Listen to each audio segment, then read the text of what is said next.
Oke, hari ini kita akan menindaklanjuti hasil bubble space minggu lalu. Jadi di awal kita akan buat studi aktivitas dan ruang gerak. Jadi untuk mengecek bubble space yang kemarin kalian sudah buat itu sudah sesuai atau belum, kita perlu melihat bagaimana pergerakan pengguna di dalam ruang tersebut. Misalkan ini kita punya kamar. Di sini ada beberapa aktivitas kita define. Ada aktivitas untuk mengganti pakaian, ada aktivitas untuk main, tidur, belajar, ngambil barang, dan sholat.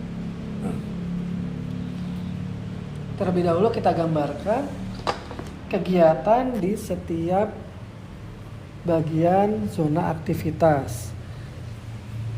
Nah, misalkan ini berdiri, ngambil pakaian,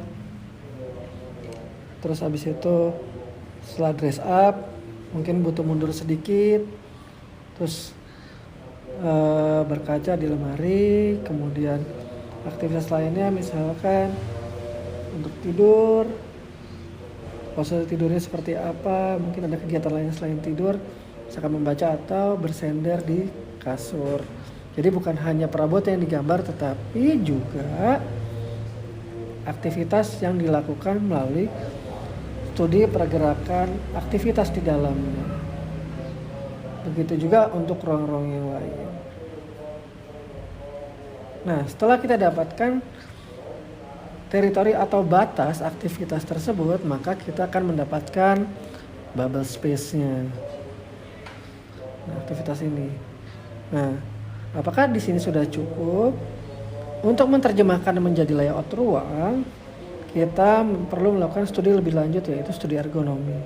Jika di sebelumnya kita melakukan aktivitas ruang gerak yang dilihat dari atas, kita perlu melihat juga dari sisi vertikalnya. Jadi artinya kita melihat dari berapa butuh ruang tingginya dan aktivitasnya apa aja sih secara gerak tubuh.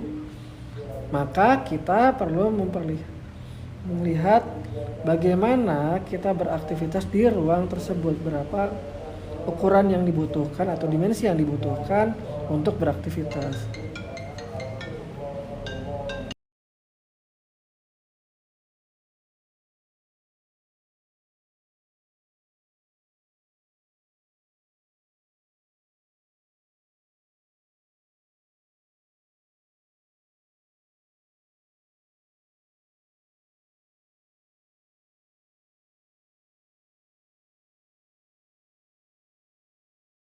Hal yang sama untuk setiap ruangnya. Berapa ruang atau dimensi yang dibutuhkan untuk beraktivitas.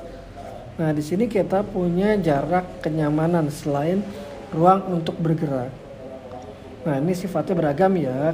Ketika kita melakukan aktivitas tertentu, kita bisa sangat rapat dengan orang. Misalkan kegiatan sholat, kita bisa sangat intim dengan jarak yang sangat rapat. Tapi ketika kita butuh sendiri, kita butuh refresh, kita butuh jarak yang cukup luas, jauh dari orang. Begitu juga untuk ruang-ruang lainnya. Kita perlu atur, kita perlu lakukan studi berapa ruang yang dibutuhkan. Nah, setelah kita dapatkan ukurannya, maka kita bisa terjemahkan ke dalam bentuk layout ruang. Kita buat layout ruangnya, sudah jadi. Nah, yang terpenting adalah sekarang bagaimana mengkomunikasikannya ke dalam bentuk visualisasi 3 dimensi. Idenya apa sih terkait ruang itu? Kita mau ngomongin apa? Setelah kita tahu mau ngomongin apa, baru kita bisa menggambarkan apa yang harus ditampilkan. Misalkan di sini kita mau ambil kasusnya adalah kita mau lihat posisi kasur ya. Kasur dan ada sebagian dari ruangnya yang cukup lega nih. Mungkin ini area yang paling nyaman di kamar, atau ini area private-nya, yang lain masih bisa dimasukin orang lain, sementara ini kayak ruang pribadi yang tidak tersentuh dengan orang lain. Makanya ada celah tersendiri lah, misalkan di sini ya. Maka kita ambil dari sudut pandang A.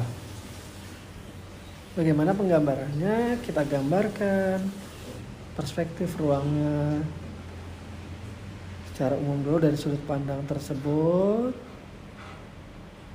Nah, kita sudah dapatkan perspektifnya, lalu kita framing. Karena fokus kita tentang kasur, maka yang utama adalah kita menggambarkan kasur yang dominan, sementara yang lain hanya sebagai penunjangnya saja. Karena bukan hanya kasur, tapi ada ruang di depan kasur yang dijadikan tempat yang paling nyaman, maka gambarkanlah bagian itu. Nah, kita berikan batas seperti ini, sehingga inilah sudut pandang terbaik yang bisa mengkomunikasikan ide kita tersebut.